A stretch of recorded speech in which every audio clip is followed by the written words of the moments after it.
தொழிலில் லாபம் பெருகவும் தடைகள் நீங்கவும் சக்தி வாய்ந்த ஆன்மீக வழிகளை பற்றி காணலாம். நம் முன்னோர்கள் கூறிய ஆன்மீக வழிகள் மற்றும் மந்திரங்கள் மூலம் உங்கள் வியாபாரத்தில் பெரும் மாற்றத்தை ஏற்படுத்த முடியும். இன்று நாம் தொழிலில் லாபம் பெருக செய்ய வேண்டிய 5 முக்கியமான விஷயங்களை பற்றி காணலாம்.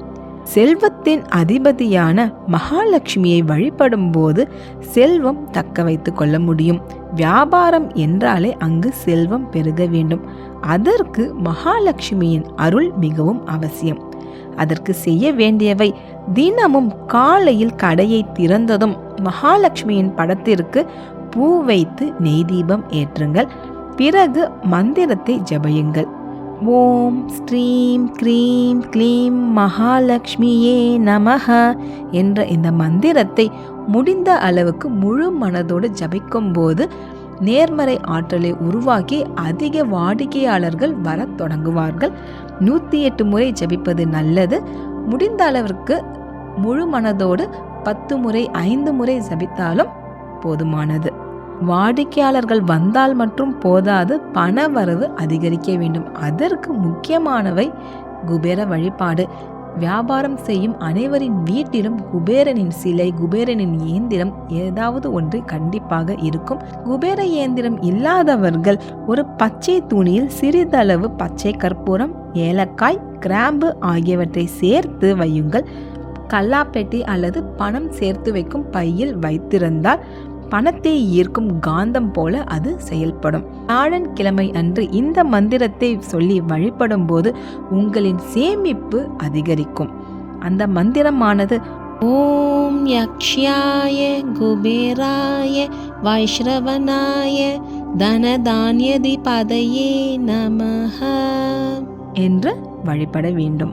எந்த ஒரு வியாபாரம் இருந்தாலும் தடைகள் ஏற்படும். அந்த தடைகளை தவிர்க்க கணபதியின் வழிபாடு. எந்த ஒரு காரியத்தை தொடங்கும் முன்னரும் கணபதியை வணங்குவது சிறந்தது. எந்த ஒரு தடைகளும் நமக்கு ஏற்படாது.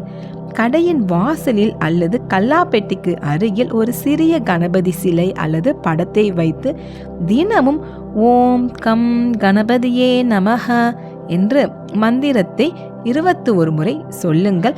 தங்களுக்கு ஏற்பட்ட தடைகள், வியாபார தடைகள், எந்த ஒரு பிரச்சனைகள் இருந்தாலும் அது நீங்கிவிடும். கணபதி நமக்கு நல்ல வழியை கொடுப்பார். திருஷ்டி இல்லாத வீடு, கடை என்று பார்த்தால் எதுவுமே கிடையாது. தொழிலில் நன்றாக நடக்கும் போது கூட சிறிது திருஷ்டியின் காரணமாக கொஞ்சம் மந்தமடையும். அந்த திருஷ்டியை போக்குவதற்கு செவ்வாய் அல்லது வெள்ளிக்கிழமைகளில் கல்லுப்பு கலந்த நீரால் கடையை சுற்றி தெளியுங்கள். உப்பு எதிர்மறை சக்திகளை உரியும் தன்மை உடையது.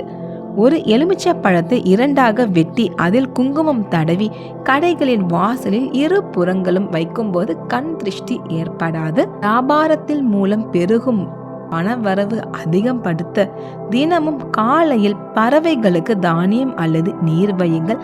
வியாபாரத்தில் வரும் லாபத்தில் ஒரு குறிப்பிட்ட சதவீதம், ஒரே 1% மட்டுமாவது ஏழை எளியவருக்கு கல்வியோ உணவோ எதற்காகவோ கொடுக்கும் போது இந்த பிரபஞ்சம் மற்றவர்களுக்கு கொடுக்கும் போது நமக்கு மீண்டும் அது பல மடங்காக கிடைக்கும் என்பது ஒரு அறிவியல் ரீதியாகவும் நம் முன்னோர்கள் கூறும் ஒரு மிகப்பெரிய கருத்து.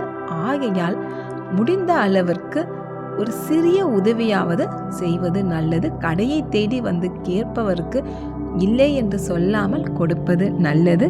நண்பர்களே, உழைப்பு என்பது உடலை போன்றது என்றால் இந்த ஆன்மீக வழிகள் அதற்கு உயிர் போன்றது.